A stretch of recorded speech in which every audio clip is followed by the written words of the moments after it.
anything else that he deserves credit for. And I look at tonight's game, and in the same breath, having said all of that, understand that he's usually the biggest, strongest dude on the court when you consider who he's going up against. I mean, he's 6'9", he's 270 plus. We all know this in a game that's called considerably softer than it once was called back in the day. And so when you look at it from that perspective, it's almost unfair to think about having to go up against him. He can shoot, he can handle, he can get to the hole, he can finish at the basket, he can create his own shot. What are you supposed to do with somebody like that that's also 6'9", 270 plus? Not much. It's no wonder why most of the time we're looking against opponents and say they're helpless. Right, but Cleveland, they got 42 out of him in game 2, and it wasn't enough because the surrounding pieces weren't good enough. And Mark just alluded to the fact, Stephen A., that the supporting cast was so much better at home, and to a large degree on top of what LeBron provided, they're the reason that they were able to win. Moving forward, do you feel like Cleveland's capable of, not capable, do you feel like they will go into Boston and get a victory? Because ultimately they will have to if they want to move on.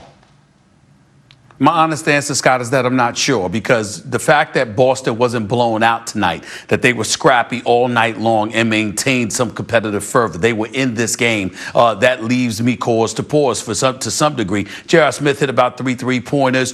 He was effective at points. Obviously, George Hill made his presence felt. He chipped in 13. Tristan Thompson had a double-double. We appreciate those things. The question is, are you going to see that in the hostile confines of Boston? And LeBron James said it best. They don't care about anybody that's not wearing a Boston Celtics uniform. They despise everybody else. That's an incredibly hostile environment. You would think a team that's seasoned and experienced would know how to overcome that. But in this particular series, we have not seen that from the Cleveland Cavaliers, obviously in games 1 and 2. The pressure's on Boston now because they can't come back to the queue down 3-2. They should be looking to force a game 7, because I don't think they'll win game 6 if they win game 5. But the pressure is clearly on them. You have no question that they will be ready because they're young Lions and they're not scared of anything. But we're going to see whether or not LeBron James' supporting cast steps up to the task. Yeah, I'm with you. I have no clue where we're going here, but I do think we are going to go 7 games. I feel like they're definitely going to end up back there because I think both teams will defend home floor in the next 2 games. Real quick, go ahead.